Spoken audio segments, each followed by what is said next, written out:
I see so many people talking about the train derailment at East Palestine, Ohio, and all I'm gonna ask is that if you do this, you get your facts right. I literally grew up right down the road from East Palestine. My old childhood best friend lives in the fucking town. My current best friend literally lives right next to the town. It is so much worse than what the media is telling any of us.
These aren't these aren't these aren't storm clouds. This is the fucking shit that they burn off, the fucking shit they burn off in East Palestine. This is not fucking storm clouds. Look at it. This is over Darlington.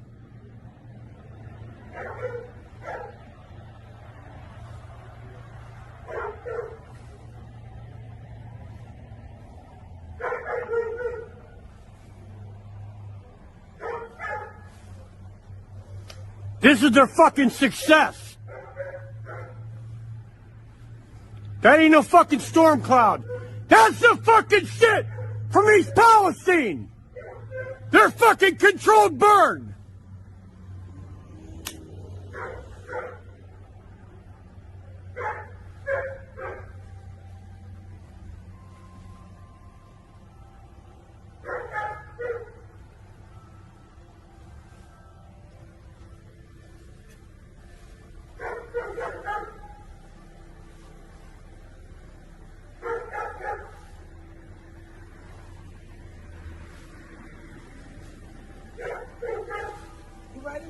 I'm ready. Let's get out of here.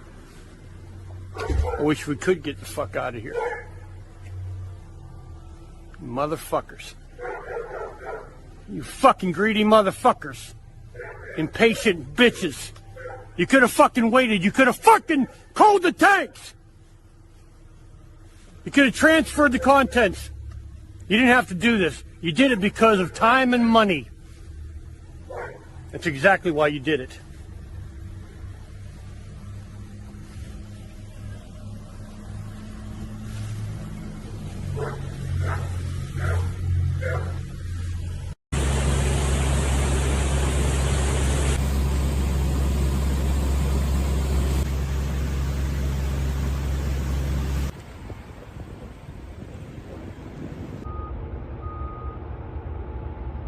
I'm getting reports from people that are down there right now that they're literally seeing schools of fish floating down streams, rivers, fucking dead. I got a video from my friend, okay? And she's like walking, dude. It's all fucking dead. All fucking dead. And on the top of the water is a really pretty chemical rainbow sheen. The chemicals are in the fucking water and they're lying to the rest of the country saying they're not. The water's been contaminated. The soil's been contaminated. The fucking air is contaminated. You literally are about to see some of the worst fucking health side effects coming out of people in that town. It's not even funny. And y'all want to know something even more fucked up? The restaurant that I work at in a whole different state had to donate food to them because we had people from the churches calling to tell us that Red Cross never fucking came, FEMA never fucking came, the environmental conservationists still have yet to fucking come, and nobody's fucking helping them. Meaning all of the fucking firefighters that were working get no food, have nothing to help them, nothing. Okay, all the people that were displaced have no food, water, a place to stay. None of that shit. It is so much worse than what they're telling you, and TikTok probably won't even let me post this video, but if this video gets posted, please save it and repost it everywhere you fucking can, because I'm telling y'all, they are covering this shit up. They are covering this shit up because they don't want to get out how bad it actually was. This was not good. This was the worst fucking thing that's happened probably in the past 8 years. That entire town is basically unlivable now because of the fucking chemicals. And they're lying, telling civilians that it's safe, knowing damn well, because I took chemistry and I know chemicals and I have this awesome fucking supercomputer in my hand. The side effects from breathing in those chemicals, they're covering shit up. They're covering shit up. They're covering shit up. But it's not surprising. This hasn't been getting a lot of coverage, and the coverage that it has been getting hasn't been very good, so let's talk about the trail derailment in East Palestine, Ohio. East Palestine's about an hour north of Pittsburgh, almost halfway to Cleveland. Norfolk Southern has a rail line that goes right through town, and this derailment happened right on the edge outside of town on the border of PA and Ohio. Of the cars that crashed, 5 of them contained vinyl chloride. It's a monomer used to make PVC. The reporting on this has gotten vinyl chloride confused with polyvinyl chloride, the polymer made out of vinyl chloride. Now, the reason that this distinction is really important is vinyl chloride is very hazardous and very flammable. Polyvinyl chloride is a plastic that's used in like everything. The other thing about vinyl chloride is that it boils at 8 degrees Fahrenheit, so it's shipped in its liquid form. Meaning that when these trains crashed and these started leaking, they weren't just leaking liquid, but they were spewing boiling gas.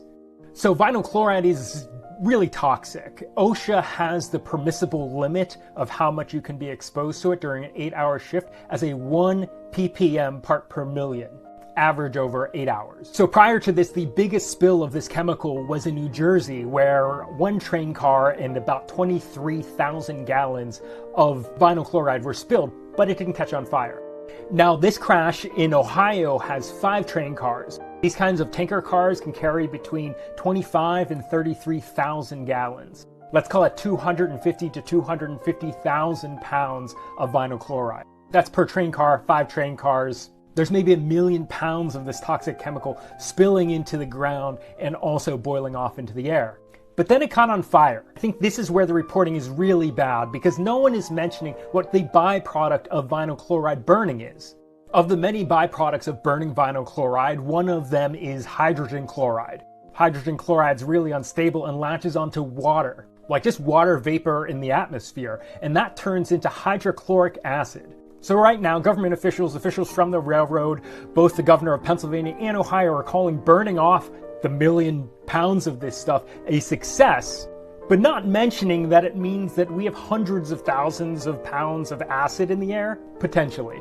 Now, ever since engineering school, I've studied a lot of industrial accidents. I just find it really fascinating, and organizations like the Chemical Safety Board, NTSB, and OSHA all have like really good reports available to the public. I think as a designer, it's really good to learn about mistakes. When looking at these kinds of industrial disasters across time, there are a couple things that are pretty universal across all of them.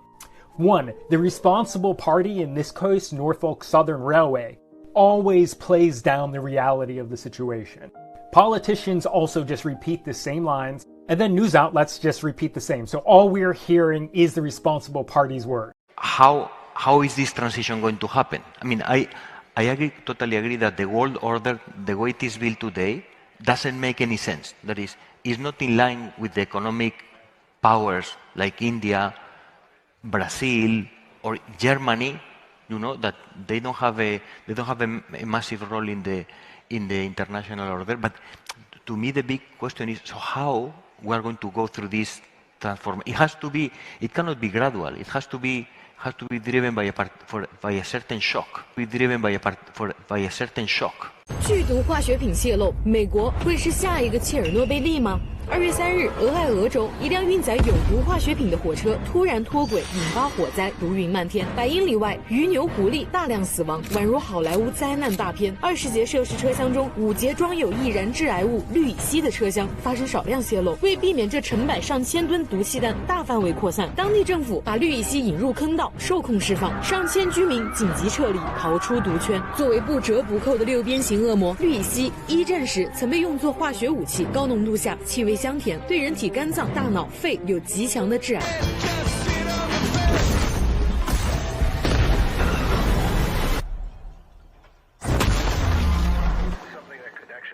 Let's watch a sitcom or something. No! They're calling it the airborne toxic event. We won't come this way. Will we have to leave our home? Of course not. How do you know? I just know. Okay, what if it's dangerous? Evacuate all places of residence.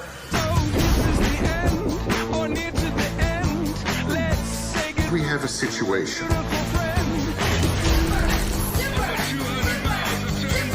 All we have to do is stay out of the way. They're passing us, Dad. Technically, that's illegal.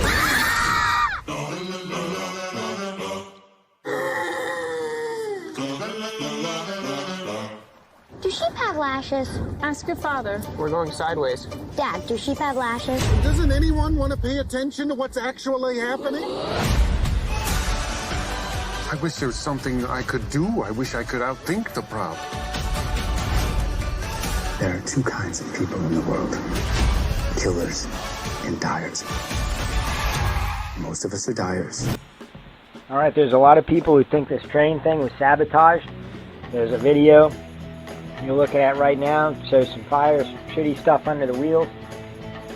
I remember when the Notre Dame Cathedral caught on fire and was burning, and people thought it was some kind of Illuminati code sign. You're looking at a picture of Mike Robinson, also known as the transsexual man, also known as Michael Levon Robinson, also known aka the criminal traitor, known as Michelle Obama, sitting across watching the cathedral burn. Highly concerning. A lot of people think this train on fire is some type of Illuminati smoke signal. Posted below will be a link to a very important article that put out a warning that this could be some type of deliberate activity. You've got to like, share, and subscribe, and share these videos. Tune in tomorrow. Thank you.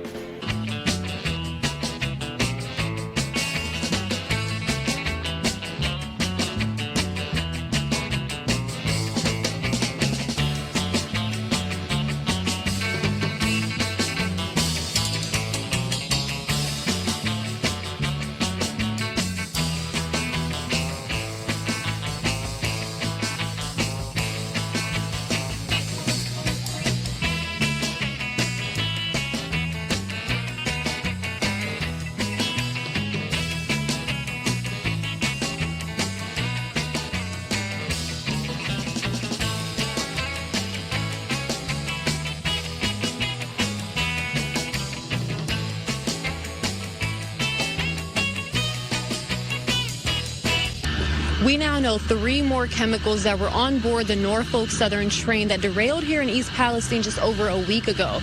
And we're being told that some of those chemicals are dangerous. We basically nuked a town with chemicals so we could get a railroad open. The U.S. Environmental Protection Agency sent a letter to Norfolk Southern stating that ethylene glycol monobutyl ether, ethylexyl-acrylate, and isobutylene were also in the rail cars that were derailed, breached, or on fire. Caggiano says ethylexyl-acrylate is especially worrisome. He says it's a carcinogen, and contact with it can cause burning and irritation in the skin and eyes. Breathing it in can irritate the nose, throat, and cause coughing and shortness of breath. Isobutylene is also known to cause dizziness and drowsiness when inhaled. I was kind of surprised that when they quickly told the people they can go back home, but then said if they feel like they want their homes tested, they can have them tested. I would have far rather they did all the testing. Caggiano says it's possible some of these chemicals could still be present in homes and on objects until you clean them thoroughly. Oh, there's a lot of what ifs, and we're going to be looking at this thing 5, 10, 15, 20 years down the line and wondering, gee, cancer clusters could pop up, well water could go bad. Caggiano recommends anyone who's in the East Palestine area get a health checkup. He says get a record of where your health stands now so that moving forward you have documentation of any possibly related effects to the train derailment.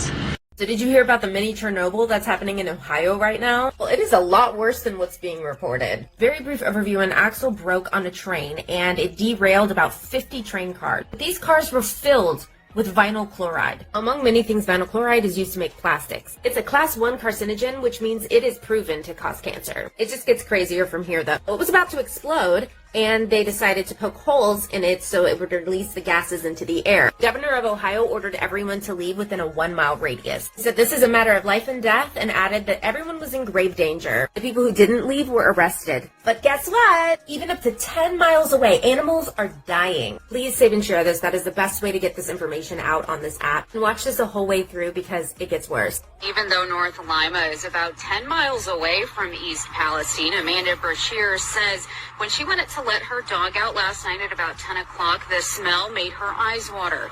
And she also believes it could be why her chickens are now dead. 1 mile of evacuations is not enough. It's going up to 10 miles. The animals are dying. Vinyl chloride is associated with liver cancer, brain cancer, lung cancers, lymphoma, and leukemia. So what happens here is that humans, let's say, breathe this into their lungs. It not only gets trapped in the tissues, but gets trapped in all of the tissues in your body. We'll attach to the tissues at random. There are 75,000 farms in Ohio. Ohio is one of America's leaders in agriculture. Where do you think we're getting our corn from? Cornmeal, soybean. This is an organic farm 10 miles away from the mini Chernobyl that just happened. It grows organic berries, raspberries, blueberries. It's going to seep into the water systems, guys. It's going to be in the soil. Oh wow, look, it's going in the water supply. Don't you love how it says no injuries in trail derailment? No injuries? 1 + 1 = 2. This doesn't happen right away. This is a domino effect. When she discovered them all lifeless, practically in the same position, with no signs of a predator entering their enclosure. I'm beyond upset and quite panicked. Yes, there are cow farms, pig farms, chickens, eggs. We all eat this stuff, guys. And there are also farms that ship worldwide, like elk farms. The velvety antler stuff on elks, they're used as aphrodisiacs, and people in Asia buy them a lot. I know this. Don't ask me how I know this, actually. It's a long story. But this is going to affect a lot more than just a 1 mile radius right now. No injuries reported. Well, that's not true, and this reporter was there for several days reporting on everything he was seeing and was arrested in the middle of a live report to his station.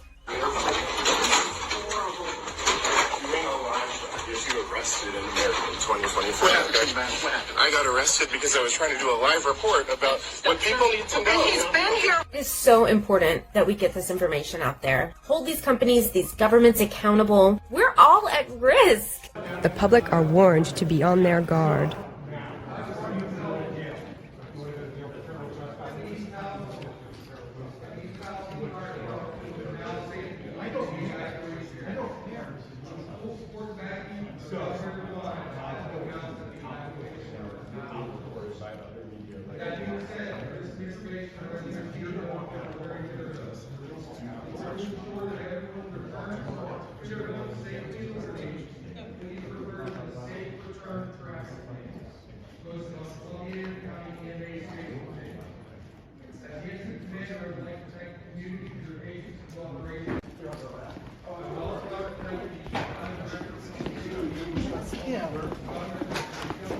Guys, this is bad.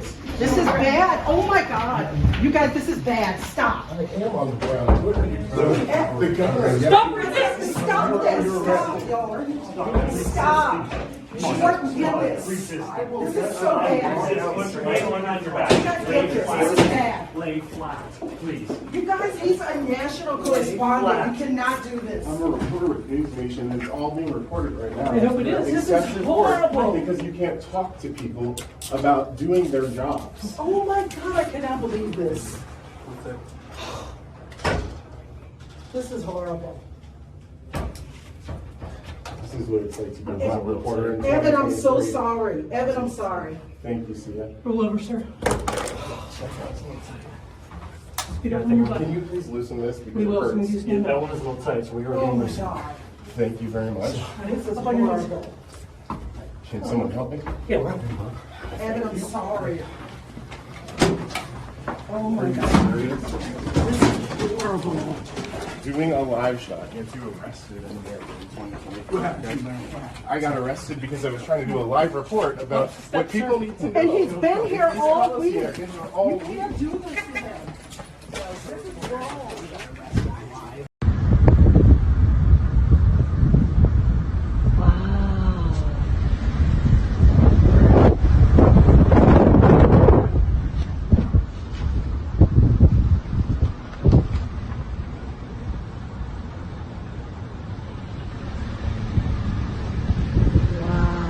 From East Palestine, and she has just been asked to sign a waiver promising not to sue agencies monitoring the air near her property. We thought that was telling. Caitlin Schwartzwalder joins us tonight with her boyfriend, Chris Wells. Caitlin and Chris, thank you so much for joining us. Caitlin, if you'll just explain your experience with the official who asked you to sign a waiver? Sure. So what I can tell you is that we would like to have independent testing done. And the people at Norfolk had suggested that they were going to offer services by an independent testing company to do air and water testing for us. When these people came to our property, the company was called CTEH. I call it CTEC. And they had approached our property, came to our driveway and said, you know, we're here to test the water and soil. And I said, okay, so you guys are independent from Norfolk. And they said, well, not exactly. So then they handed us a contract. The contract stated that essentially Norfolk or any of its affiliates, you know, were going to be, you know, encroaching on the property. They were going to be doing the testing, and that it was essentially a hold harmless agreement. Now, I'm not a lawyer, but what I can tell you is that I did not want to risk anything for my future, the future of the business, by signing this contract. EPA was also there, and we had asked, Chris specifically had asked EPA if they could come in by themselves or without signing of any agreements, and they denied that. Well, yeah, I mean, having the company whose train derailed test for the effects of the derailment is a little like putting Pfizer in charge of the FDA. Oh, I guess we did that. So, Chris, let me just ask you, you pay taxes like everybody in this country. Didn't you expect that when an environmental disaster like this happened, that state and federal EPA officials, Pennsylvania, Ohio, Biden administration would be on the scene seeing if you were poisoned or not? Yeah, so I expected, you know, I expected our government officials to have stepped up to the plate, EPA to step up to the plate, to start giving us direct answers. And we're not getting any direct answers as of right now. You know, the wells even, you know, they're saying that our soil and our water is good to go and the air is good to go, but you know, we still have animals that are dying, people that are having symptoms every single day. So, FEMA, where are you? Government officials, why aren't you stepping up to the plate? Yeah. Well, my unsolicited advice is trust the anecdotal evidence. I'm sorry, Caitlin, go ahead. So I think one of the things that we're trying to do here is to get independent testing done, and unfortunately, it's very expensive. We've had people, 3 different companies from environmental services, give us quotes, and those retainers are anywhere from $15,000 to $50,000. And I can speak from experience, and I can say that not many people in the area can afford that. So if we want to get, you know, unbiased answers, then we have to spend money that we don't have. Yeah. So, and what's the point of having an EPA? I appreciate both of you coming. Right after it happened, I started, I personally, and then I had a couple friends of mine, did not feel well. And it did go away, and also the smell has definitely been different. What kind of symptoms were you experiencing? My stomach, like my abdomen, like stomach ache, like a lot of pain. And then my friends, they had coughs. So it's not good. It's definitely not good. most people did not take any precautions because no one from the federal level gave any precautions. There was nothing, there was no advice or anything. It was just like, all right, we are gonna do a controlled nuke of your town, okay? And look over here while the whole cloud over the whole town is just black, going, oh, it's definitely not toxic. Don't worry about a thing. People are like, I can't breathe. Other people are coughing. I'm getting stomach, abdomen pain that I've never had in my life. 33 years, never had in my entire life. And all of a sudden it's there, but don't worry, it has nothing to do with the toxic chemicals, not at all. If you had a message, something that you would say to Pete Buttigieg or Joe Biden right now, what would you have to say? Yeah, Pete Buttigieg, you should step down. That's the truth. You're not very good at your job at all. In fact, you stink. Biden, the truth is, Biden's not really there. We know that. It's like Weekend at Bernie's with him. So Biden, whatever. Residents near the Ohio-Pennsylvania state line are under evacuation orders while others are being told to shelter in place. This happened after a massive train derailment. And now the question is, will air and water quality actually be safe? Residents in East Palestine, Ohio are under expanded evacuation orders after a 50-car train derailment.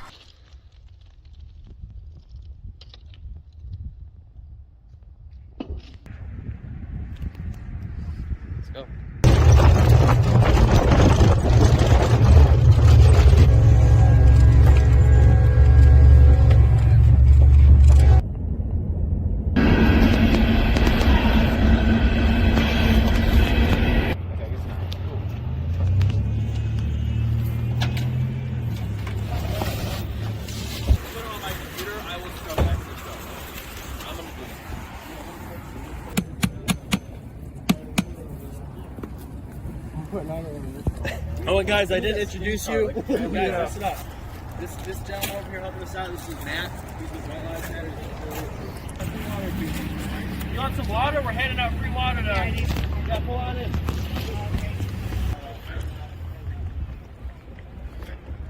Oh, okay. Thank you. Thank you. We appreciate it. Oh, our pleasure. Yeah, that boy. Oh, okay. You're very welcome.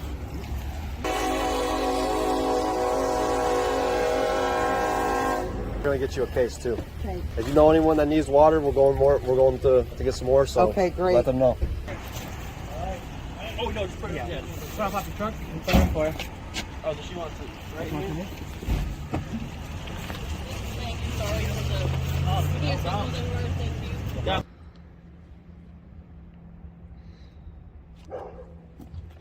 Is it safe to be here right now? That's what we're gonna find out as we're here on the ground at the scene of the accident. Just last week, a major train derailment of 50 cars carrying very hazardous chemicals has resulted in thousands of people being evacuated by officials over the fear of the explosion setting off. It was a mess. A mess. I took my wife to the doctor, and coming back from the doctor, we couldn't even get back to our house. And we had no clothes, no medicine, nothing. We had to go to Youngstown to get a room. One of those chemicals is vinyl chloride, which is extremely toxic to humans. We're still very nervous about it because they keep coming up with contaminated water problems, and I don't know, I'm even half afraid to shop. Fast forward to today, the evacuation order has been lifted. We've already spoken to residents on the ground, and many of them simply feel that there isn't much transparency here. My kids, we're just running in to grab something, and then we're going back to grandma's house because they keep breaking out in rashes. Kids do? Yeah. So you kind of answered my next question. Do you feel like it's safe here right now? I feel like we're not being told everything. I know something came out yesterday about them covering up contaminated soil when they rebuilt the railroad instead of pulling it out like they promised. But many of the residents are pointing the blame at Norfolk Southern, the company responsible for the train. Do you think it's safe here right now? I don't know. To me, they're keeping everything kind of hush hush. You know, they're not telling everybody everything. So I'm by the train tracks, roughly I think where the spill happened, because it stinks out here. I tried to pull in here and it says road closed. There's trucks over here. There's a bunch of trucks like blocking it. The trains, you see the trains crossing over there? There's a lot of people around here. When I tried to pull in here where it says road closed, they didn't let me. They just waved me away. And it definitely smells over here. There it is. There's trains over, that's where the train's going. It smells weird over here for sure. And there's a lot of people down there. You see a lot of workers. I don't know if they're with the EPA or what. But that is definitely where the train is. And it stinks over here. And you see all these trucks over here. Not sure if they have anything to do with it. You got this guy over here with his home. He waved. Nice people. Nice people. They don't deserve to be nuked with toxic chemicals. This is crazy.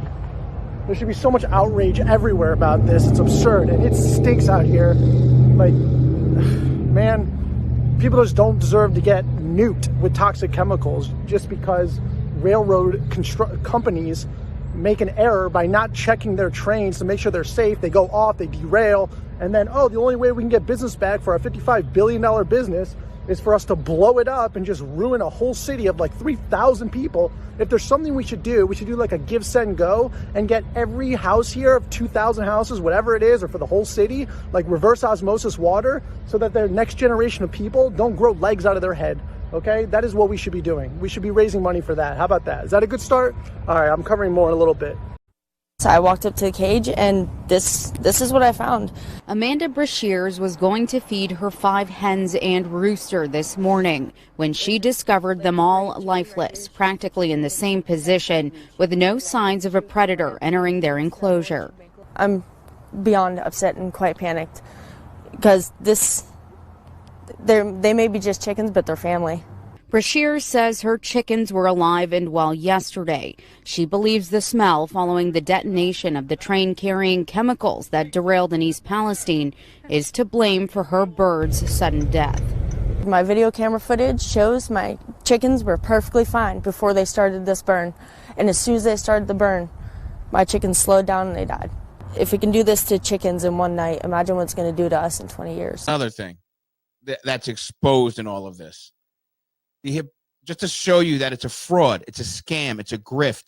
The whole climate change green movement is a piece of shit. Let me say that clearly again. The whole climate change green movement is a piece of shit because this is an environmental hazard of epic proportions, historic proportions for this country, right? And it affects everyone. Where are they? Where are they?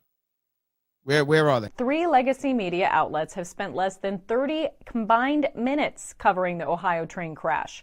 East Palestine citizens were told they could return safely to their homes less than 1 week after a controlled burn. Residents and first responders have since reported worrisome health issues. Still, outlets like ABC, NBC, and CBS refused to continue reporting on the story. Media Research Center analysts say rather than being a voice for the people, reporters have just taken talking points from Norfolk Southern and the Ohio EPA, both of which have blatant incentives to downplay the seriousness of the situation. Ohio Senator J.D. Vance has blasted the media for minimal coverage on the crisis, saying legacy media is already prone to neglecting the problems faced by Middle America, adding that many reporters are unwilling to question government agencies about the scope of the disaster, a disaster which seems to be only getting worse. The Gateway Pundit reports an Ohio woman finds all of her chickens and rooster dead 10 miles from East Palestine following the mushroom cloud of toxic chemicals released into the air. And we're learning more about the hazardous chemicals released, such as the toxic carcinogen vinyl chloride. National File reports the carcinogen is linked to liver cancer, lymphoma, leukemia, brain cancer, and lung cancer. Locals in Ohio train derailment area have now been advised to drink bottled water, according to Epoch Times. Besides being burned off in a controlled fashion, contaminants from derailed cars also spilled into waterways, with officials tracking a large plume of chemicals flowing down the Ohio River. Thousands of fish have been killed by the chemical spill, according to the Ohio Department of Natural Resources. The EPA says it's continuing to monitor air and water quality.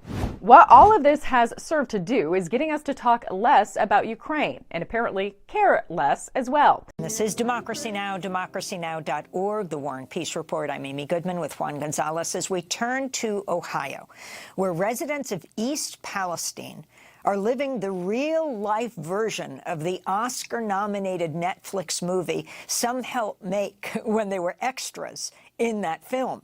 This is part of the trailer for White Noise, about a suburban community that faces a so-called airborne toxic event after a train wreck causes a chemical leak.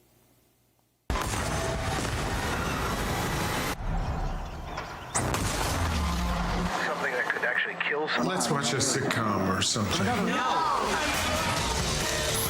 They're calling it the airborne toxic event. It won't come this way.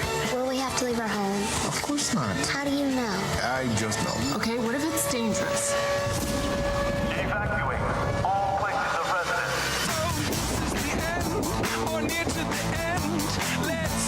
We have a situation. White Noise stars Greta Gerwig and Adam Driver. But in real-life Palestine, Ohio, fears of a wider health and environmental disaster are growing after a 150-car freight train operated by Norfolk Southern derailed and released toxic chemicals last week. Yes, in the community of East Palestine near Ohio's border with Pennsylvania. Data released by the Environmental Protection Agency shows the train contained more toxic and carcinogenic chemicals than initially reported.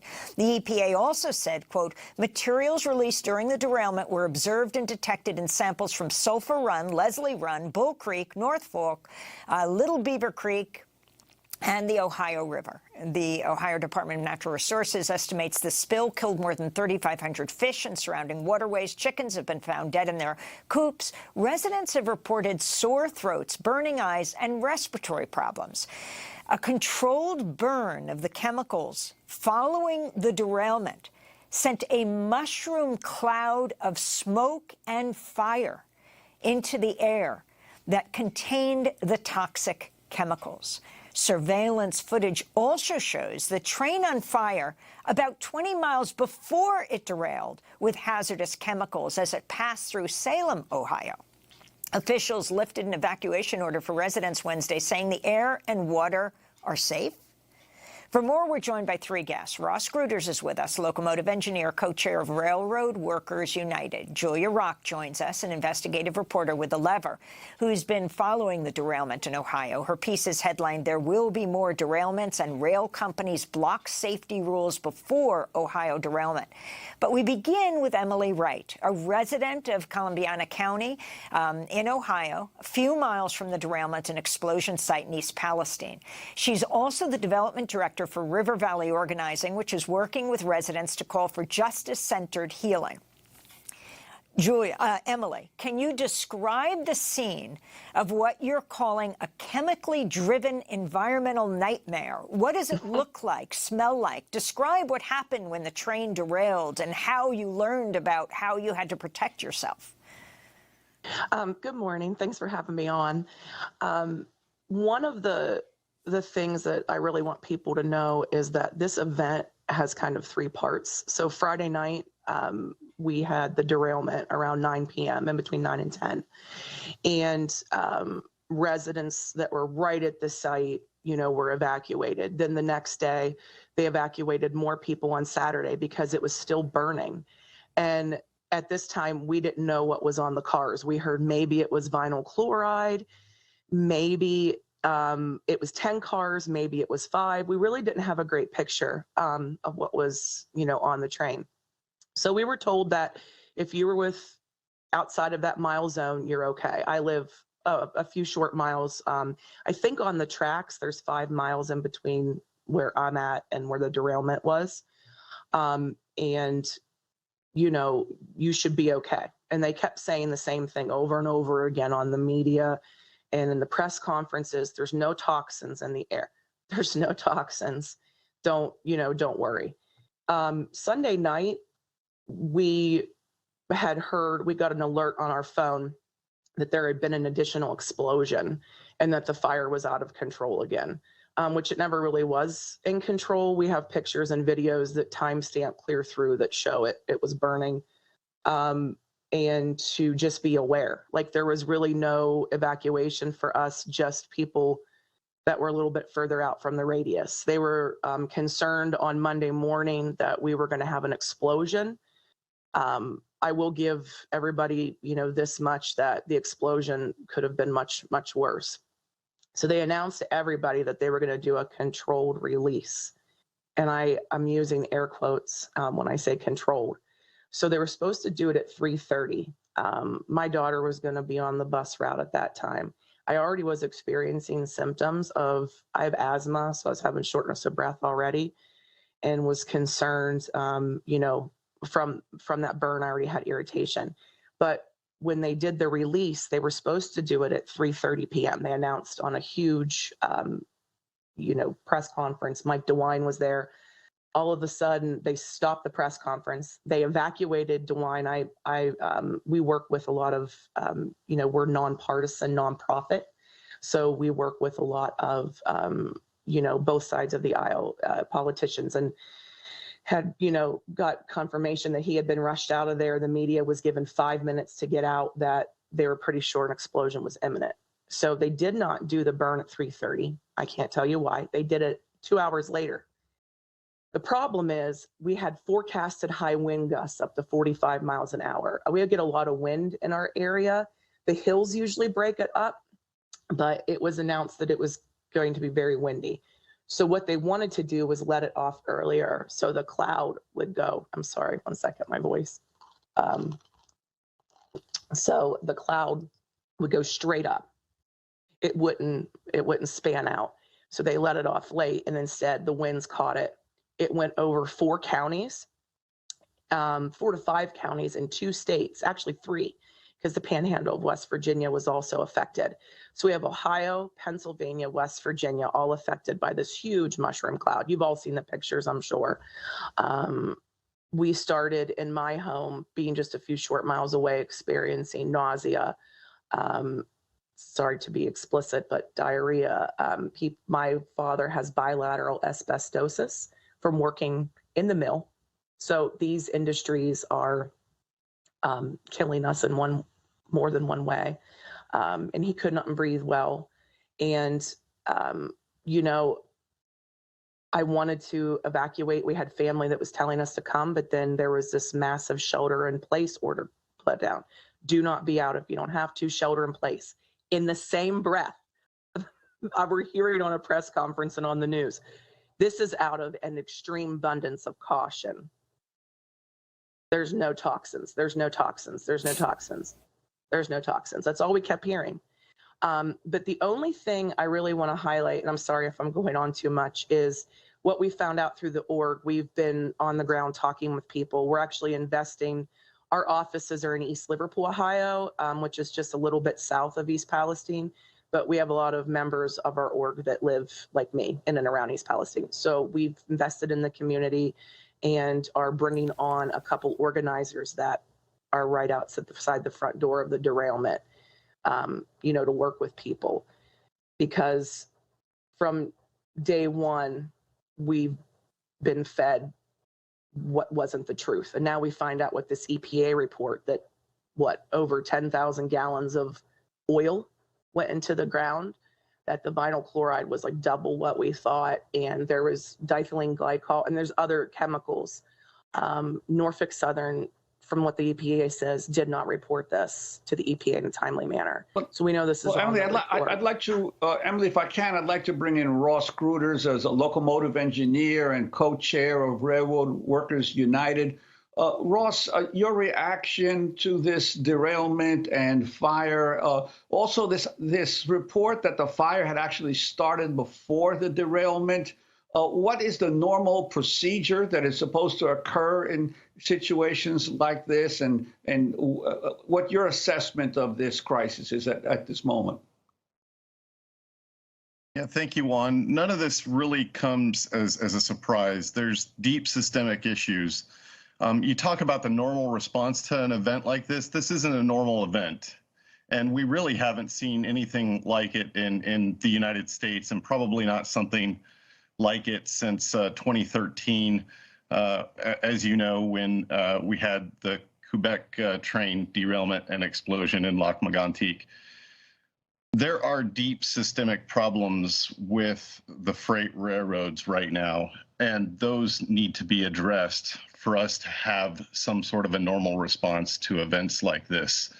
And until we get at those root causes of the safety issues in the freight rail system in this country, it's not a matter of if these events are going to disrupt and really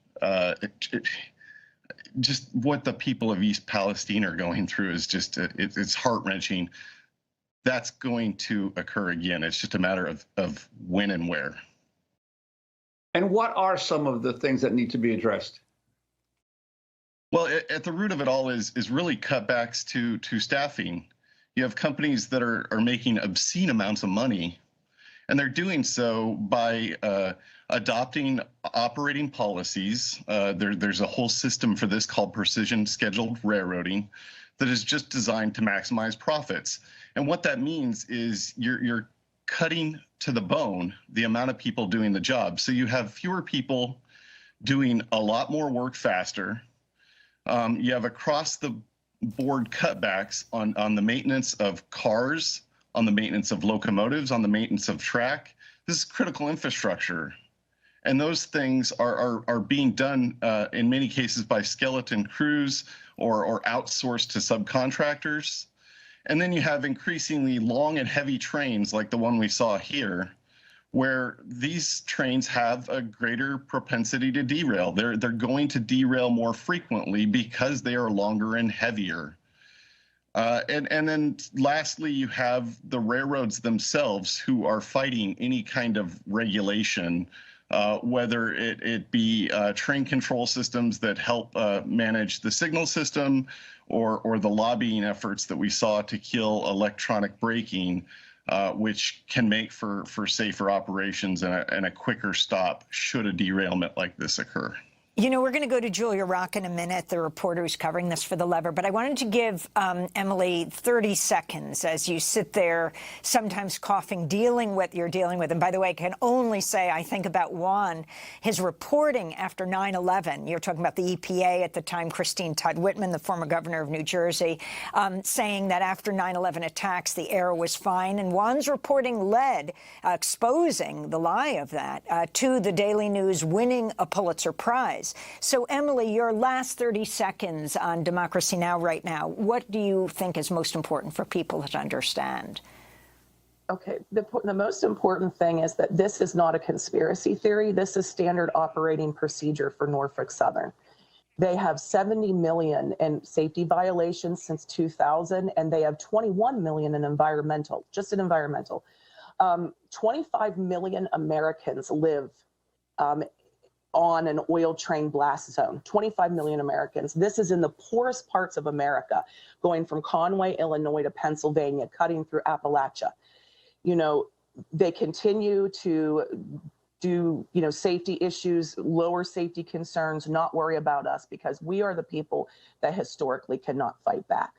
So what we're going to do with River Valley Organizing is we're going to offer free soil and water testing to people so we can actually figure out what's going on. We have the University of Pittsburgh and the University of Kentucky on board to do long-range studies because after the immediate aftermath, these people are going to need people to advocate for them.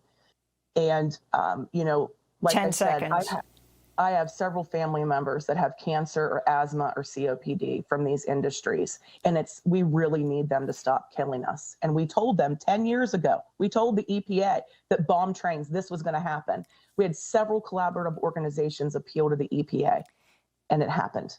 Emily, we clearly are going to come back to you in these coming days because there's so much to talk about. Emily Wright with River Valley Organizing right next to East Palestine in Ohio. Ross, in 30 seconds, can you respond to the the joint effort by the Republicans and the Democrats, the bill that was signed off on by Biden, the law prohibiting a rail strike and imposing a deal rejected by over half the unionized railroad workers. And then we're going to go to Julia Rock. Yeah, thank you, Amy.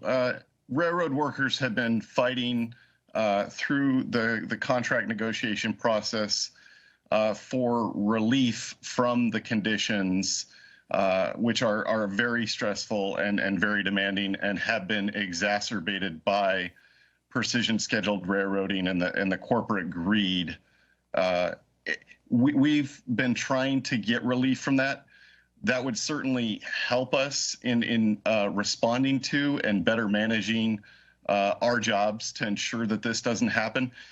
But this isn't going to be solved by one labor contract. It is systemic, and it needs some regulation. It needs regulators to step in and correct this, or we're going to continue to see things like what happened in Ohio a couple weeks ago. Yeah, I'd like to bring in Julia Rock, the investigative reporter with The Lever, who's been following the derailment in Ohio. Julia, talk about this issue of the railroad companies convincing government officials to repeal brake rules. Yeah, so this is a story about the Obama administration attempting to require trains carrying hazardous materials as well as crude oil to install much better braking systems on the trains, electronically controlled brakes, rather than the air brake systems currently used on trains designed during the Civil War era, which stopped trains one car at a time. And first, the railroad industry fought the Obama rules. They lobbied really hard against them. They argued it would be terrible for business. It would negatively impact the fluidity of the nation's rail system.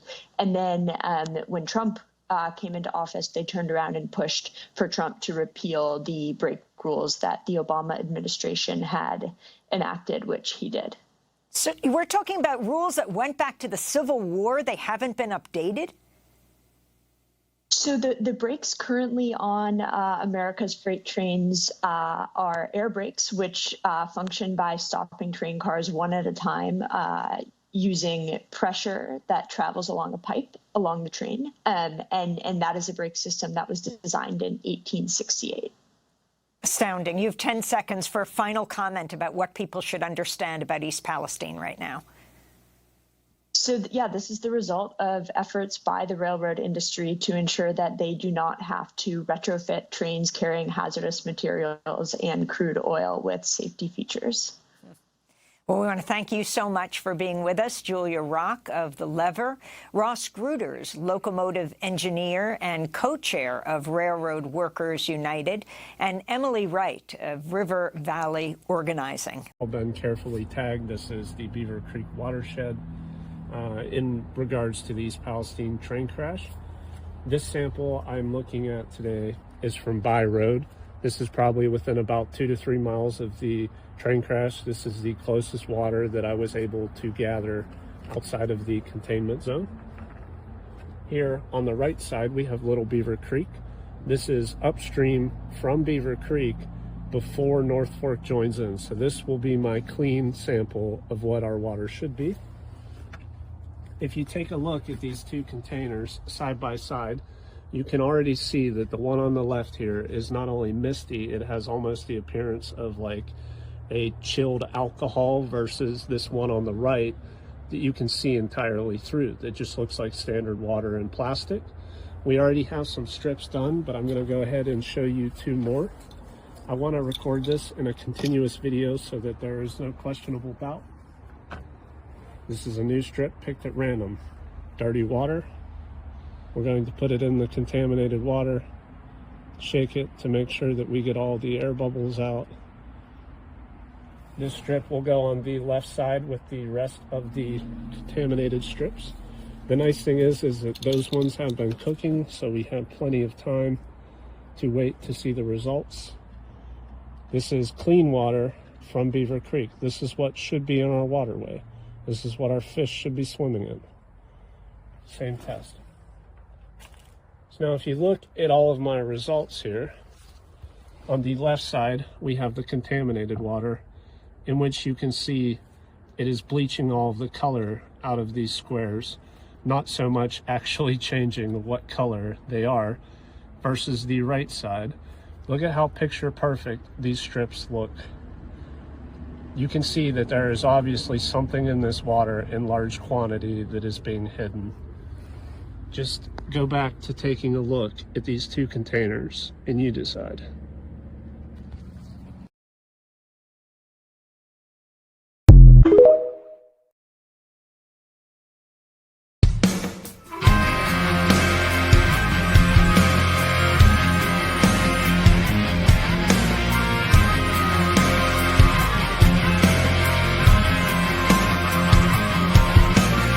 Can we trust our government?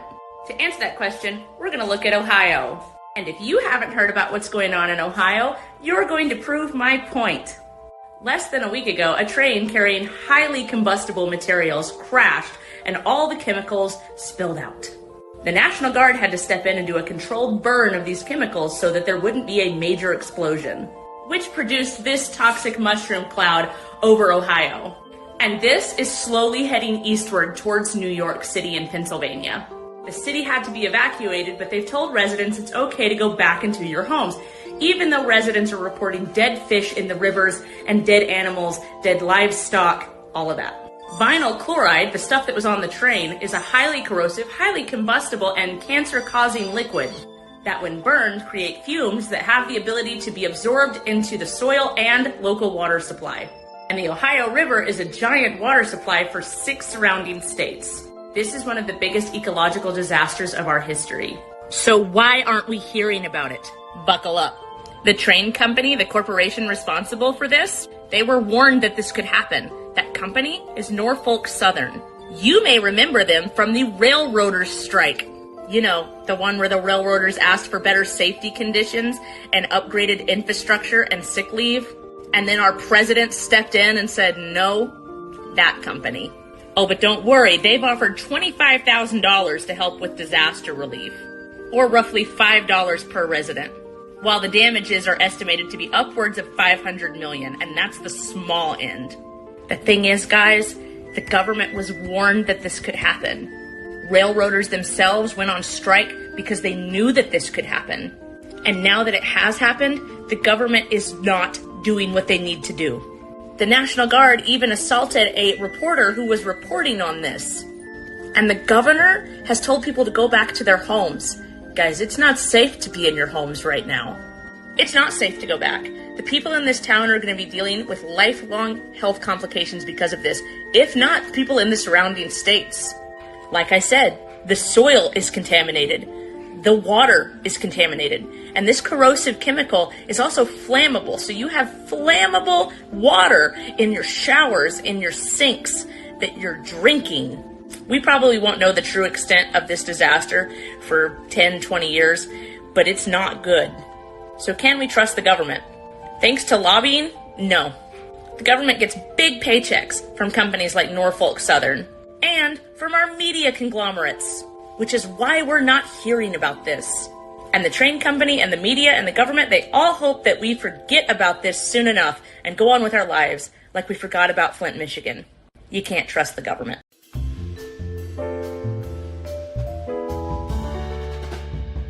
In 2022, Netflix released a movie titled White Noise, based on the 1985 novel of the same name. The film is about a small town in Ohio that suffers from a cataclysmic environmental accident caused by a train derailment, which casts a huge cloud of toxic chemicals across the landscape. And then, 1 year later in 2023, in real life, it actually happened. Keep in mind that a lot of stuff I'm going to be covering today isn't exactly fully confirmed. New information may come out later. I'm just going to be presenting to you what I've dug up.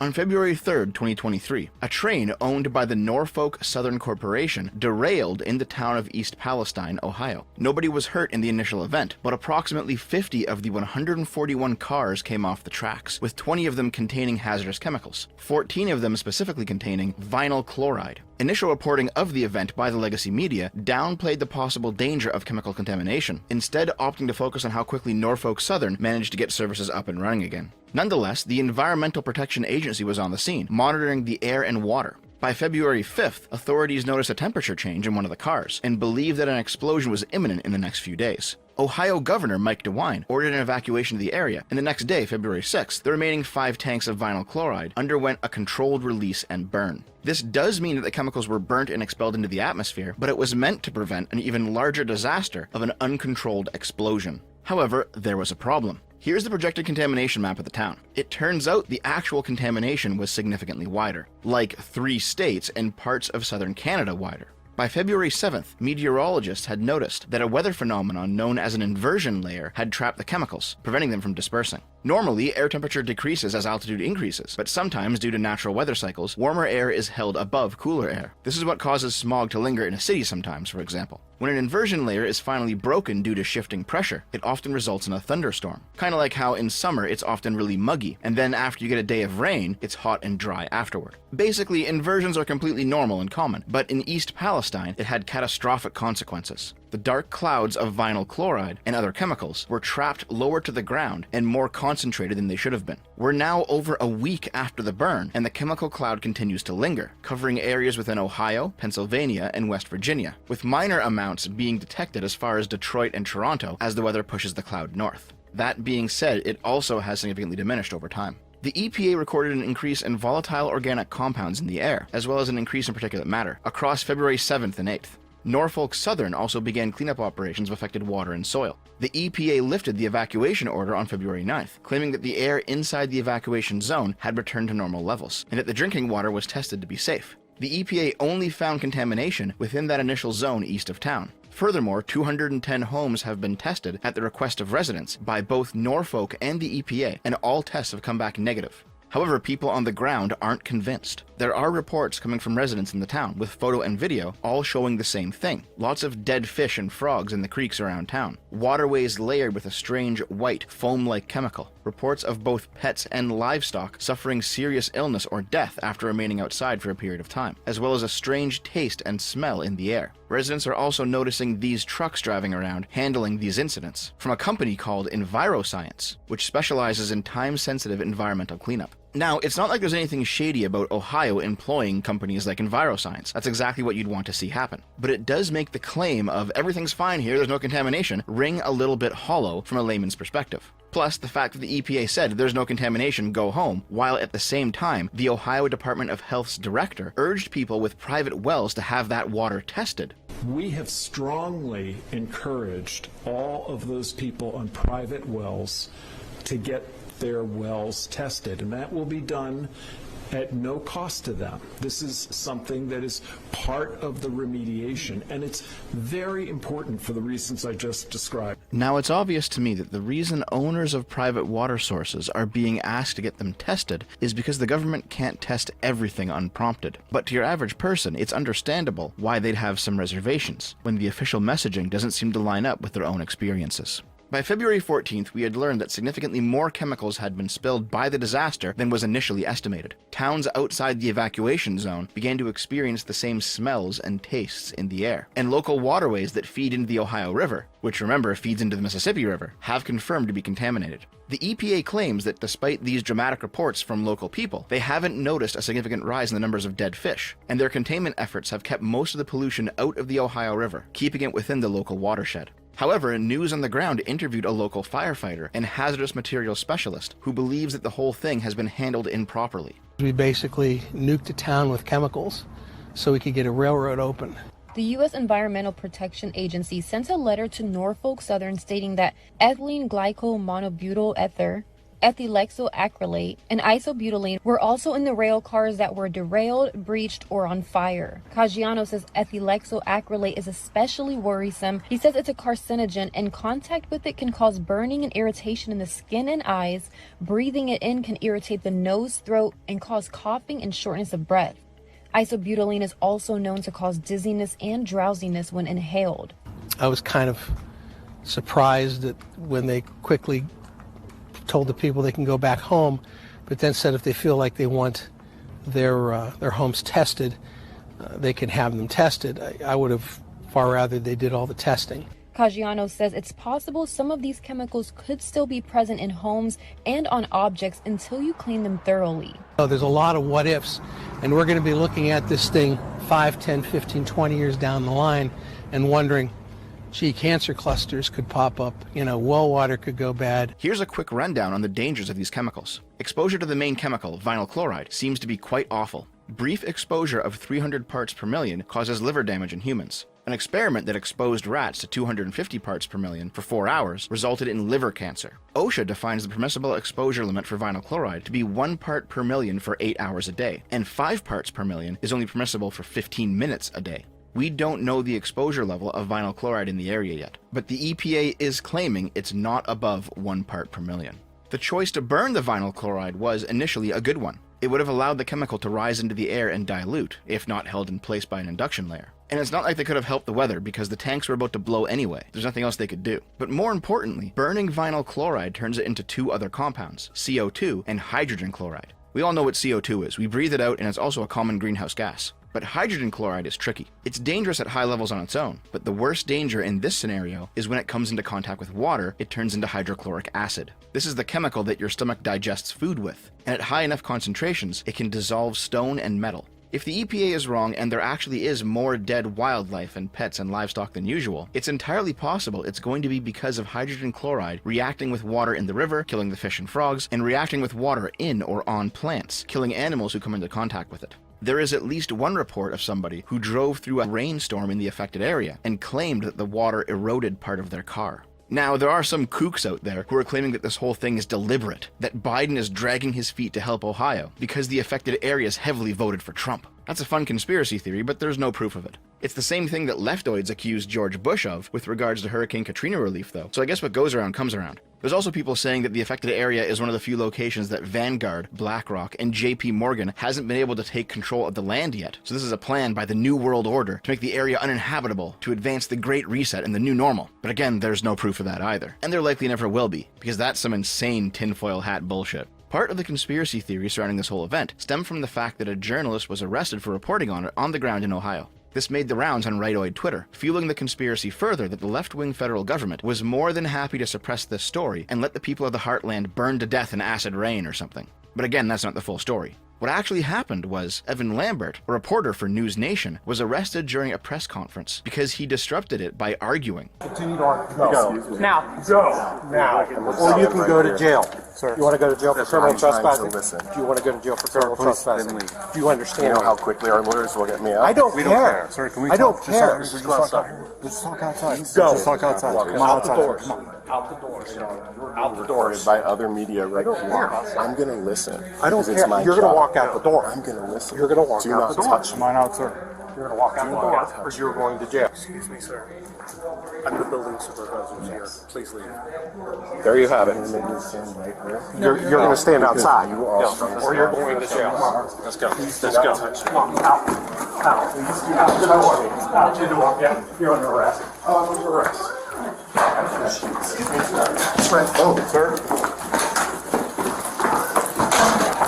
Oh my God. You guys, this is bad. Stop. I am on the ground. What are you trying to do? Okay, Stop resisting. Stop this is what it's like to be a black reporter in 2023. Evan, I'm so sorry. Evan, I'm sorry. Thank you, Sia. Court records show he was charged with resisting arrest and criminal trespass for refusing police officers who told him to calm down and later get out as he continued to disrupt the event. In fact, the video showing his arrest shows other reporters who did not disrupt the event covering the arrest, as well as the other journalists back at the press conference who didn't get arrested. It seems to be the case that Lambert was not actually arrested for trying to reveal the truth, though I'm sure that'll be a great bump to his career. Instead, he was arrested for being an asshat. However, there is a political angle that we can discuss here. Pete Buttigieg, the Biden administration's transportation secretary, spent his time during this disaster talking about how there's too many white males in blue-collar jobs. To work with your contractors, to work with your community colleges on building a workforce that reflects the community. We have heard way too many stories from generations past of infrastructure where you got a neighborhood, often a neighborhood of color, that finally sees the project come to them, but everyone in the hard hats on that project looking like, doing the good paying jobs, don't look like they came from anywhere near the neighborhood. Right. You can build community wealth that will help close wealth gaps in this country. He had nothing to say about it until February 13th, even though it's clearly within his jurisdiction. Some people are attempting to blame President Biden because back on December 2nd, 2022, he signed legislation to stop a strike of railroad unions by forcing on them an employment contract. However, that specific strike was not over railroad safety, but instead over paid sick days. And it doesn't seem likely that railroad safety would have been affected had the strike been able to go through. Railroad safety is an important part of this conversation, though, because of how the train derailed in the first place. The National Transportation Safety Board discovered that the derailment was caused by a mechanical issue on one of the rail car's axles. Surveillance footage of the rail line showed that 20 miles before the disaster, one of the axles was on fire. Let's rewind a bit. November 30th, 2012. The same thing happened, this time in New Jersey, a derailed train carrying vinyl chloride. This time, though, there was no problems with temperature or flames, and a burn-off was not necessary. They simply had to drain the tankers and physically haul them away. But in response, the Obama administration made it a priority in 2014 to regulate the railways for additional safety. A key component of their plan was requiring companies to implement a newer, more effective, but more costly braking system that could be activated in a pinch to stop trains more quickly and possibly prevent or minimize a derailment. They're called ECP brakes, or electronically controlled pneumatic brakes. The current braking system used on trains was first invented in 1868, and it's remained more or less intact. The conductor controls the flow of air into and out of the brake pipe from the locomotive, and as the pressure moves through the system, the train's brakes activate. Therefore, it can take up to 2 minutes for a long train to fully slam the brakes, because air pressure through the pneumatic system has to move. However, ECP brakes are set up that each car has its own system, and they are activated all at the same time electronically. This provides better train control, it shortens the stopping distance of a train, and it also leads to a much lower risk of derailing the train, as all of the cars brake at the same time, rather than the front cars braking and the back cars still moving the same speed. Here's a chart of Railway Corporation donations to both Republican and Democratic candidates. Sometimes the donations are about even, but during cycles where Democrats have talked about regulating railways, like for example, during Bill Clinton's second term or during the Bush years, railway companies tend to donate 3 to 4 times more money to Republicans. And it was no different under Obama. In 2008 and 2010, it's even. By 2012, though, when the New Jersey accident happened, the money flows to the right again. In September of 2018, railway companies, with Norfolk Southern at the forefront, successfully lobbied the Trump administration to reverse the Obama-era decision requiring trains hauling hazardous materials to implement ECP brakes. The Corpo's claim was that it would cost them more than $3 billion to implement the new brakes, a cost that they could not afford. The rule change was first tossed around during a December 2017 Department of Transportation meeting, where Republican Senator John Thurn, the chair of the Senate Committee on Commerce, Science, and Transportation at the time, said publicly that repealing this rule puts sound science and careful study by the Independent National Academies of Sciences and Government Accountability Office over the flawed guesswork used in 2015. While new technologies offer potential improvement to railroad safety, regulators have a responsibility to fairly evaluate effectiveness and avoid arbitrarily mandating new requirements. I applaud the department's new leadership for reacting appropriately to the findings of independent experts and fixing a mistake. It's possible that the new crop of Republican lawmakers, who may have been influenced by campaign donations, decided at the behest of private industry to re-look at the Obama-era regulations, requiring ECP brakes on trains hauling hazardous materials. During this December 2017 meeting, which led to the September 2018 repeal, these Republican lawmakers cited this paper as proof that the regulation was not necessary. Published by the U.S. Government Accountability Office, a congressional watchdog body meant to keep the executive branch in check, on October 12, 2016. The Department of Transportation's rulemaking on electronically controlled pneumatic brakes could benefit from additional data and transparency. The paper claims that the Department of Transportation oversold the effectiveness of ECP braking and that there is not enough data on their effectiveness. The paper claims that the Department of Transportation's studies and figures regarding this effectiveness could not be reliably replicated by private scientists and engineers working for these corporations. That being said, other countries like Canada, Japan, Australia, as well as countries across the EU, have employed ECP brakes to positive effect, and it is generally believed to be an improvement on safety outside of America. Though the corporations are correct, it is costly to implement. Nonetheless, when Republicans took power in 2016, they leaned on this paper to advocate for the removal of the ECP brake requirements, and Trump ordered the Department of Transportation to implement the rollback in 2018. This is all common knowledge, but not really known about outside of these circles. Harvard has a comprehensive timeline of the political back and forth regarding the regulation and then later the repeal surrounding ECP brakes. And a letter written by the leader of the Railroad Workers Union to President Biden makes a passing reference to the rejection of ECP braking as a problem within his industry. It's too early to know if the situation would have truly been helped if American trains had ECP brakes like the rest of the developed world. But considering that one of the train's axles was on fire 20 miles before the crash, which investigators cite as the primary reason for the derailment, it is certainly possible that better brakes could have brought the train to a halt quicker and more effectively before the disaster got any worse. In fact, a former Federal Railroad Administration official personally believes that this is the case, that this accident could have been largely mitigated with ECP brakes. If that's true, then we have several culprits here. We've got railroad corporations who have fought necessary regulation of their industry tooth and nail, and who have refused to voluntarily implement the safety procedures themselves, instead opting to use their profits to conduct stock buybacks. We've got Trump, who repealed the Obama-era regulation, and any Republicans who supported him. And we've got Biden, who failed to re-implement the regulation. Though considering how much is on Biden's plate right now, and how his brain seems to be literally leaking out of his ears sometimes, I'm not surprised he didn't remember that this was an issue. But surely other Democrats did, and they also failed to act. Hopefully, now that this shit show is underway, they'll stop forgetting and actually do something about this. America is the most developed country in the world. There's no need for you guys to be fucking things up this badly. Yeah, I know that libertarians are going to until the cows come home about regulation, but I don't want to hear it. The corpos fucked up, the Democrats fucked up, and the Republicans fucked up. And not just establishment ones, but Trump too. If investigations turn out that ECP brakes would have prevented this disaster, then everyone here is culpable. I literally grew up right down the road from East Palestine. My old childhood best friend lives in the fucking town. My current best friend literally lives right next to the town. It is so much worse than what the media is telling any of us. I'm getting reports from people that are down there right now that they're literally seeing schools of fish floating down streams, rivers, fucking dead. I got a video from my friend, okay?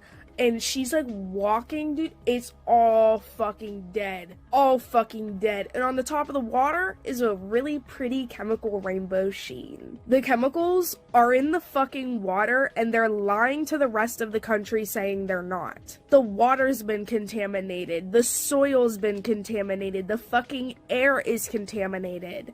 You literally are about to see some of the worst fucking health side effects coming out of people in that town. It's not even funny. And y'all want to know something even more fucked up? The restaurant that I work at in a whole different state had to donate food to them because we had people from the churches calling to tell us that Red Cross never fucking came, FEMA never fucking came, the environmental conservationists still have yet to fucking come, and nobody's fucking helping them. Meaning all of the fucking firefighters that were working get no food, have nothing to help them, nothing. Okay, all the people that were displaced have no food, water, a place to stay, none of that shit. It is so much worse than what they're telling you, and TikTok probably won't even let me post this video, but if this video gets posted, please save it and repost it everywhere you fucking can, because I'm telling y'all, they are covering this shit up. They are covering this shit up because they don't want to get out how bad it actually was. This was not good. This was the worst fucking thing that's happened probably in the past 8 years.